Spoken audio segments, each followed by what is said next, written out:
Saudara, waktu saya tanya Tuhan kasih ayat ini. Ada sebuah cerita di Alkitab, sebuah peristiwa tentang bangsa Israel, bangsa pilihan Tuhan. Di kitab Bilangan hari itu bangsa Israel, saudara pasti tahu ceritanya karena di sekolah minggu pun sering diceritain tentang Balak dan Balam pertama. Ada seorang mungkin bukan nabi ya, dukun kali ya, ahli tenung yang diminta oleh Raja Moab untuk mengutuki bangsa Israel. Dan tapi 3 kali dia dibawa pindah dari gunung yang satu, bukit yang satu ke bukit yang lain.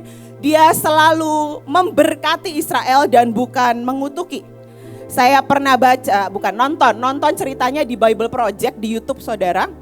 Bagus, yang salah satu yang dia cuplik, dia bilang begini. Hari itu apakah saudara sadar, saya juga waktu itu gak sadar bacanya. Ternyata waktu dia ceritain saya baru ngeh. Hari itu bangsa Israel lagi ngomel di camp tabernakelnya mereka.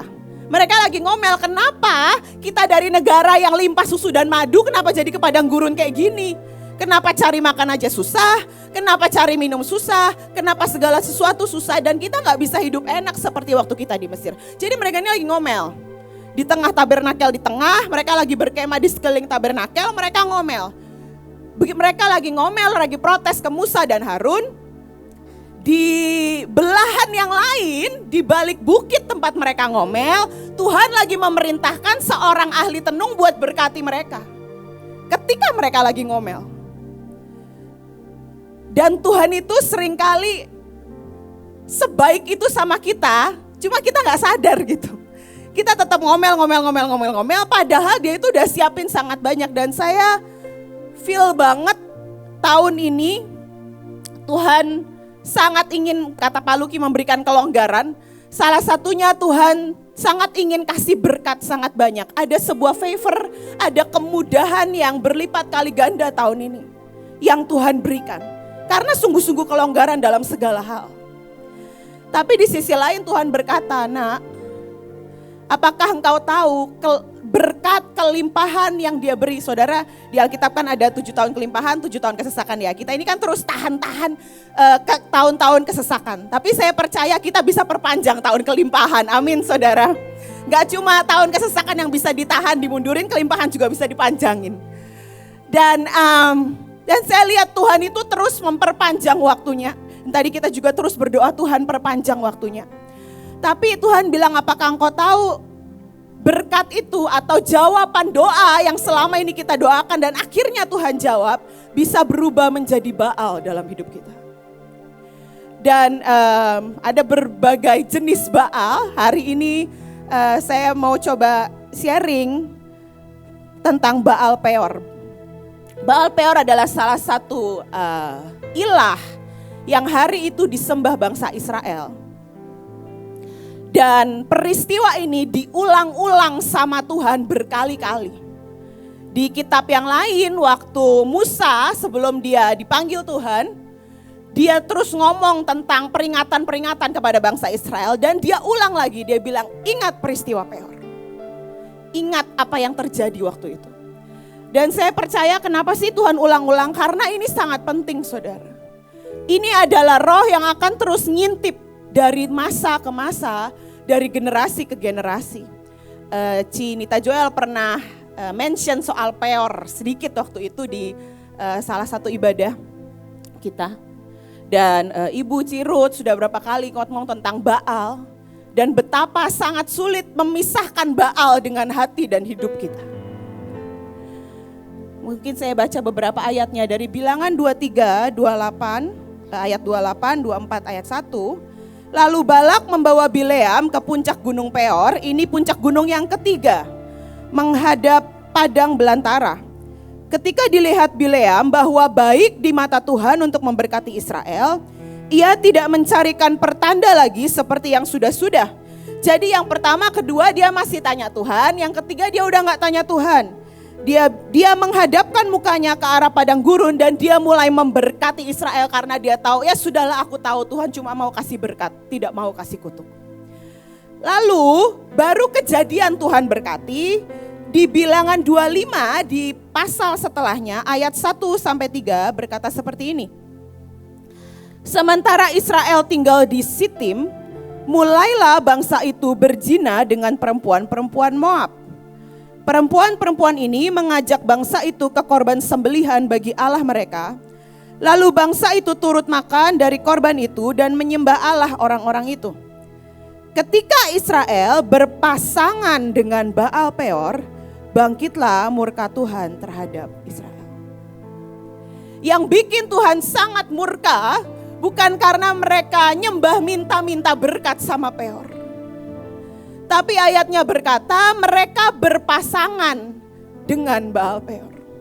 Dan kalau saudara baca ayat-ayatnya yang lain, Tuhan sangat murka dan dia bilang gantung orang-orang yang berpasangan dengan orang-orang yang menyembah Peor karena aku sangat cemburu.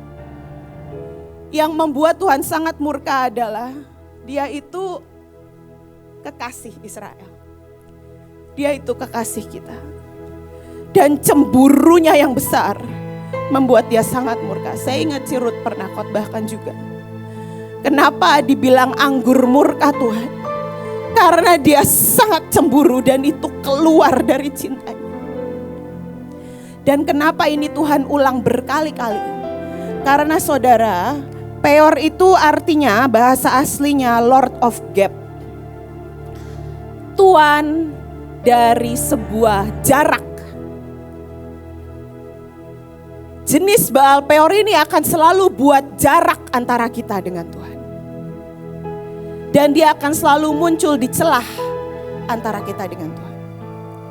Dan jenis penyembahan Peor ini bukan mereka mempersembahkan anak. Atau mereka toreh-toreh badan mereka seperti waktu melawan Elia. Tapi jenis ini adalah mereka harus melacurkan diri mereka di depannya patung Baal Peor. Jadi mereka harus berzina. Itu cara mereka menyembah ilah yang ini. Dan itu membuat Tuhan makin murka. Karena betapa mereka gak cuma melacur secara roh, tapi mereka melacur secara fisik dan sungguh-sungguh di depan ilah itu. Dan kalau kita baca ayat ini, mungkin kalau dulu saya pikir gak mungkin lah saya di depan patung melakukan hal-hal keji seperti itu gitu ya. Tapi seringkali di zaman kita, mungkin saudara sudah berulang kali dengar Baal di zaman ini, atau arti kata Baal yang lain adalah ilah zaman ini. Baal di zaman ini sangat berbeda. Hosea 2 ayat 8 berkata, tetapi dia tidak insaf, ini dia Israel, bahwa akulah yang memberi kepadanya gandum, anggur dan minyak, dan yang memperbanyak bagi dia perak dan emas yang dibuat mereka menjadi patung Baal. Saudara, Tuhan berkata di ayat ini, nak, hati-hati, berkat bisa berubah menjadi Baal. Berkat itu gak cuma bicara uang, berkat adalah jawaban doa yang Tuhan berikan ke kita. Kalau itu bukan sesuatu yang kita pengen-pengenin dari awal, dia punya kesempatan kecil jadi Baal. Tapi kalau itu memang sesuatu yang kita sudah sangat pengen, dan kita sudah rami, kita sudah doakan bertahun-tahun, dan akhirnya dia jawab, itu punya kemungkinan jadi Baal dalam hidup kita. Dan tahun ini saya melihat kegentaran di hati Tuhan. Di samping dia sangat pengen kasih sangat banyak, dia akan beri kemudahan. Engkau butuh apa, dia akan kasih kemudahan. Tapi kegentarannya adalah apakah kemudahan dan kelonggaran yang dia beri tanpa sadar, karena ini seringkali tanpa sadar menjadi Baal dalam hidup kita. Dan tanpa sadar dia akan mulai mengikat. Saudara, salah satu ciri yang di ayat ini, buat kita bisa tahu apakah ini sudah jadi Baal dalam hidup kita adalah Peor. Di sini dibilang bangsa Israel berpasangan dengan Peor. Kalau hal itu, benda itu, teknologi itu, orang itu, film itu, uang itu, berkat itu, pekerjaan itu, jawaban doa itu sudah mengikat kita dan membuat kita sangat adiktif, sangat ketagihan dan sulit melepaskannya. Misalnya saudara minta pacar dan sehari-hari di otakmu nomor 1 bangun pacar, mau tidur pacar, mau ngapain pun pacar. Itu mengikat saudara.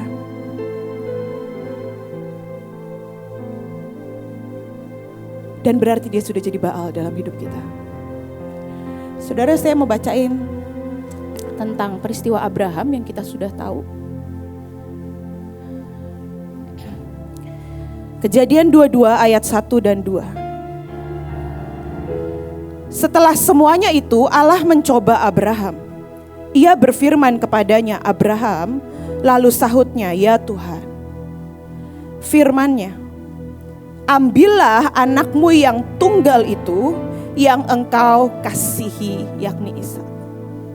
Tuhan bisa aja bilang begini saudara, ambillah anakmu itu dan persembahkan dia. Tapi Tuhan dengan sengaja purposefully mention, ambillah anakmu yang tunggal itu, yang satu-satunya itu, yang kamu nantikan bertahun-tahun itu, ambil yang engkau kasihi. Satu-satunya yang kau paling sayang di bumi ini, ambil itu. Tuhan harus mention, kenapa? Karena jawaban doa ini bisa jadi sudah membelokkan sedikit hati Abraham. Hari-harinya disibukkan dengan anak ini. Kenapa? Karena dia sangat nantikan anak ini. Dan karena cintanya Tuhan, maka Tuhan berkata, enggak bisa Abraham. Kamu harus jadi bapa segala bangsa dan kamu harus pegang perjanjian. Karena kamu harapanku buat berkati seluruh bangsa. Kalau hatimu geser, ini bahaya, janji bisa enggak jadi. Jadi Tuhan harus tega memberikan kesempatan kepada Abraham menaikkan mezbah. Di awal tahun kita adain perjanjian pesta perkawinan anak domba, betul ya saudara? Buat saya itu salah satu jaminan yang Tuhan kasih, sebuah kemampuan untuk engkau dan saya destroy Baal hari demi hari dalam hidup kita. Hari itu waktu Abraham persembahkan dan akhirnya dia persembahkan, Tuhan berkata stop, lihat anak domba, persembahkan anak domba. Toh ujungnya Tuhan juga kok yang sediain persembahannya.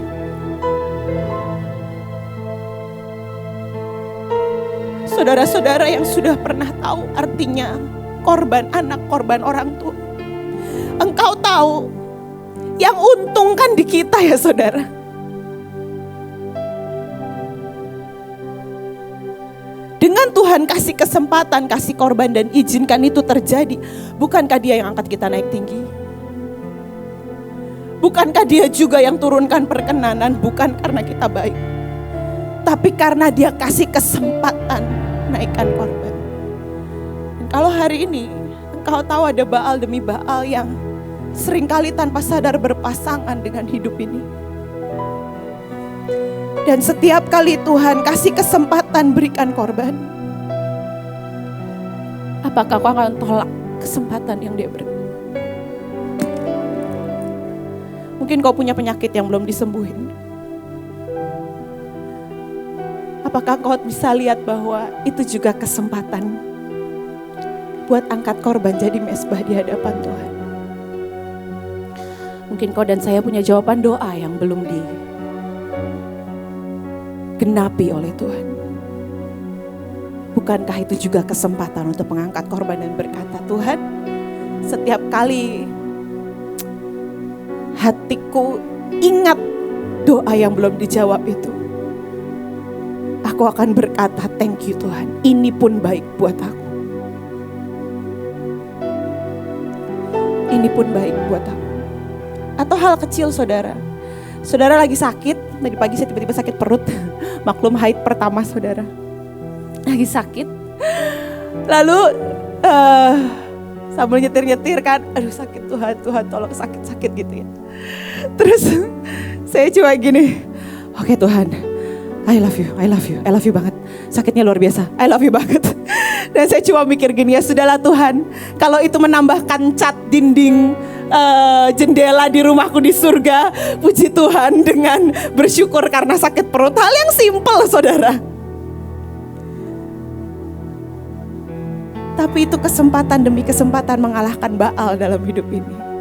Dan Tuhan sebenarnya selalu kasih kesempatan. Memang harus ada mezbah, memang harus ada sesuatu yang diangkat dari hidupmu yang kau tahu gak enak rasanya. Tapi itu kesempatan, amin. Boleh slide yang sebelumnya? Bilangan 25 ayat 4.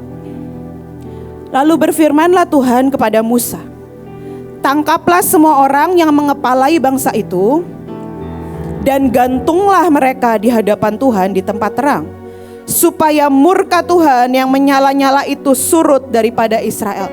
Saudara, siapa yang sungguh-sungguh digantung di tempat terang, di hadapan seluruh bumi, dan kita bisa lihat sampai hari ini? Yesus. Hari itu Tuhan kasih kesempatan Abraham buat kalahin Baal dengan persembahkan anaknya. Tapi Tuhan kita ini,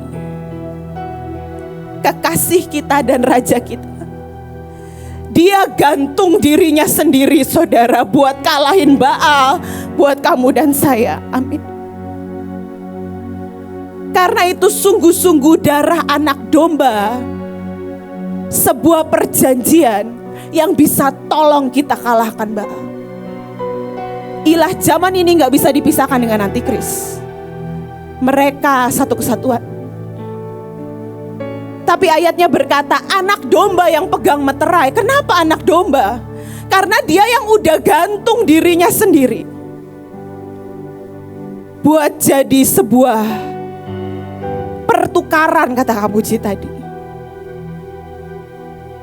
dari keeroran kita untuk berpasangan dengan Baal tanpa disadari.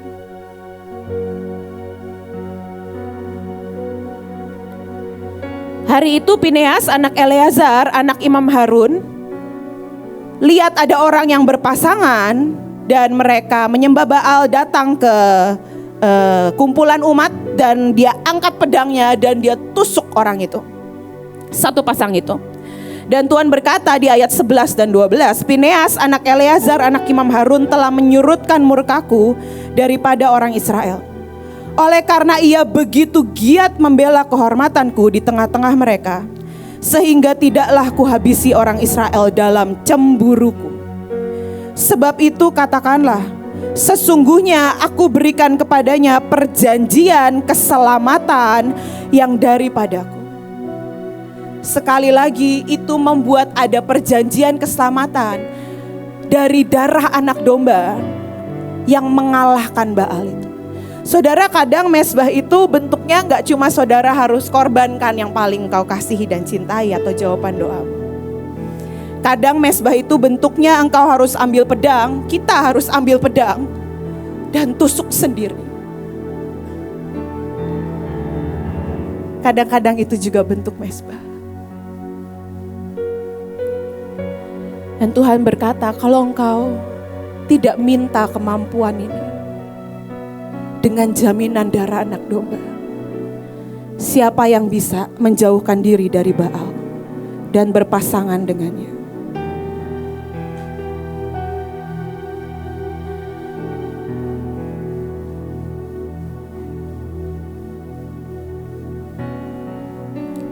Kenapa hari itu mezbah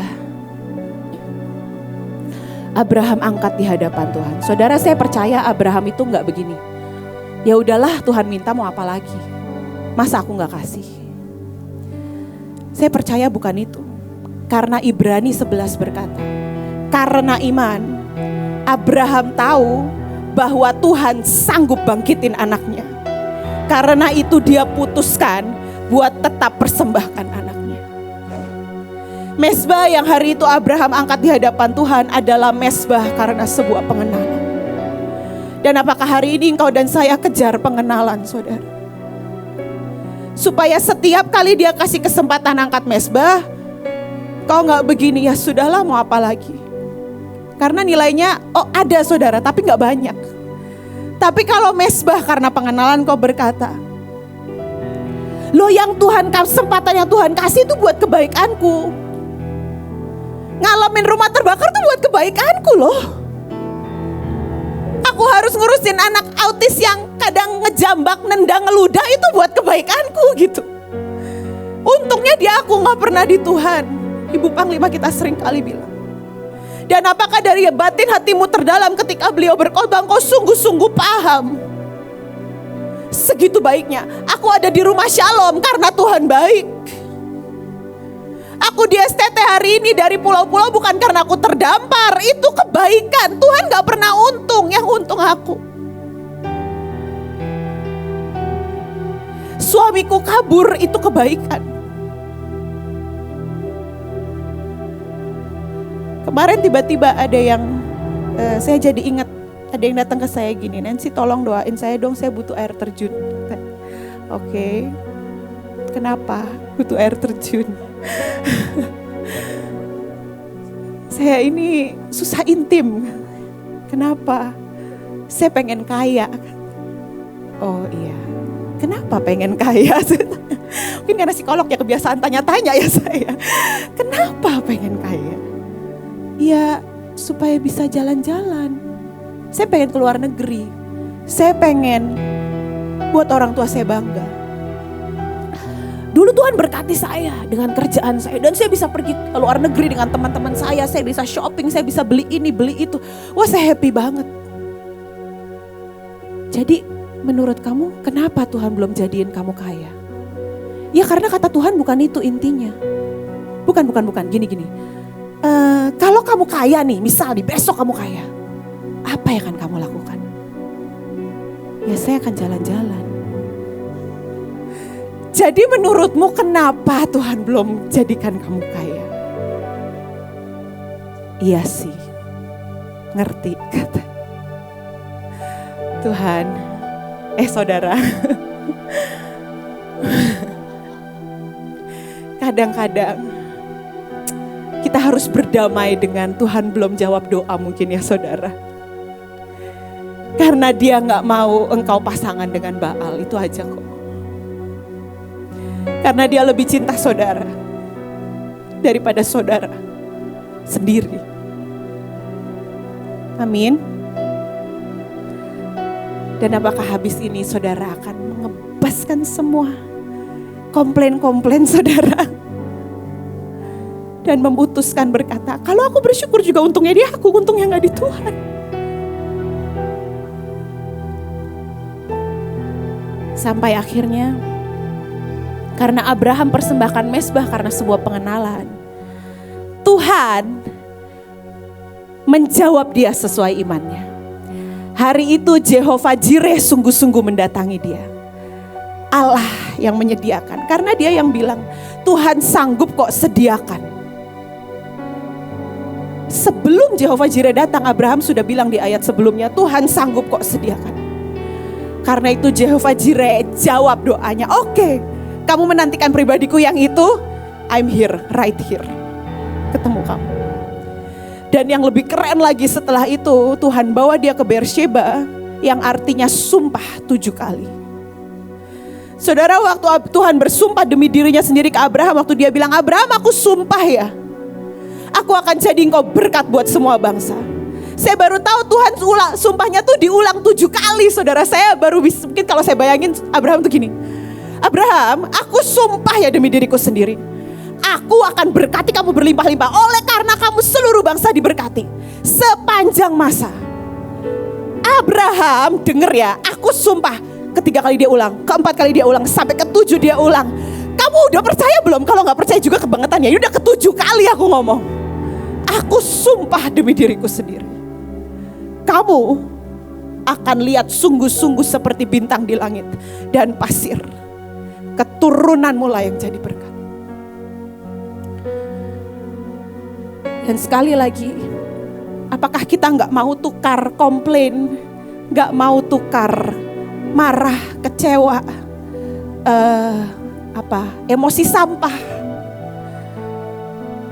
dengan ucapan thank you, syukur, I love you yang kadang masih gombal? Gak apa-apa saudara, I love you gombal masih lebih mendingan daripada kenapa sih begini terus. Nah, awal-awal gombal, lama-lama keluar kok dari hati kalau engkau terus ngomongin sungguh dari hati. Dan apakah engkau gak mau tukar itu dengan sumpah 7 kali? Dengan pribadinya yang akan mendatangimu dimensi demi dimensi. Tuhan punya jutaan dimensi. Dan apakah kita tidak rindu Dia menyatakan dimensi demi dimensinya? Saya percaya Mahanaim dengan penyembahan yang Tuhan angkat begitu rupa, Tuhan masih punya jutaan dimensi baru buat kita.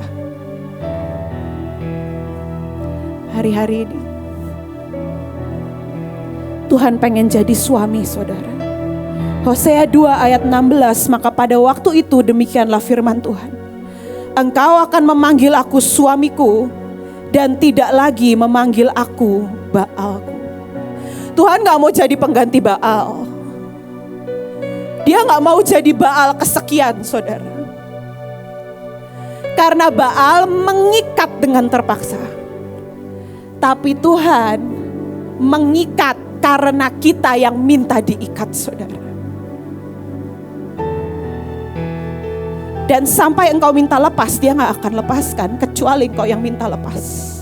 Tapi Baal minta lepas pun sulit lepasnya. Kenapa? Dia gak mau jadi pengganti Baal, dia mau jadi suami.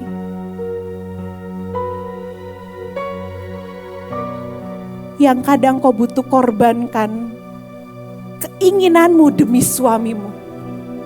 Karena dia mau jadi suami.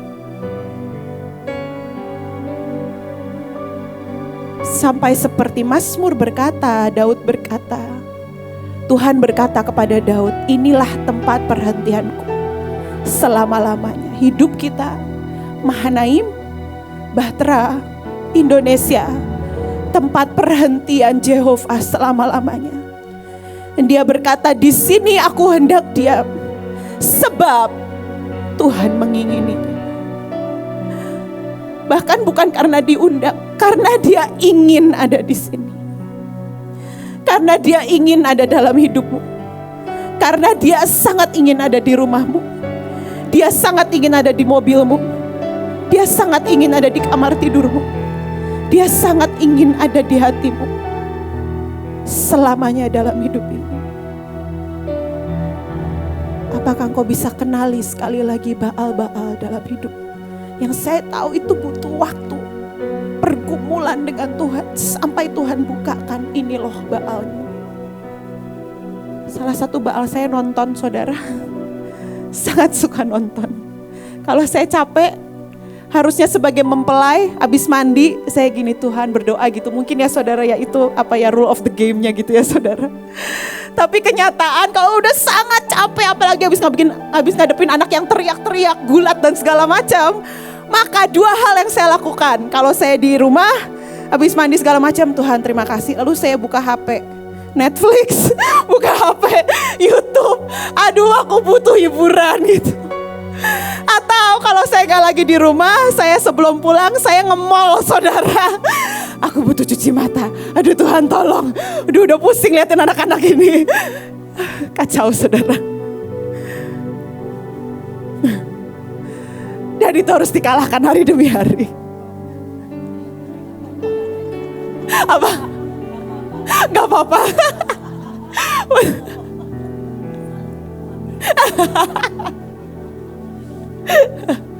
Ya kadang-kadang kata Tuhan, ya sudahlah hamba mengerti. Aku mengerti kata Tuhan. Tapi apakah Tuhan bisa jadi suami dan bukan pengganti Baal dalam hidupmu? Apakah dia boleh tahan beberapa hal dalam hidupmu karena dia sangat mencintaimu? Apakah kalau engkau belum bisa ketemu cucumu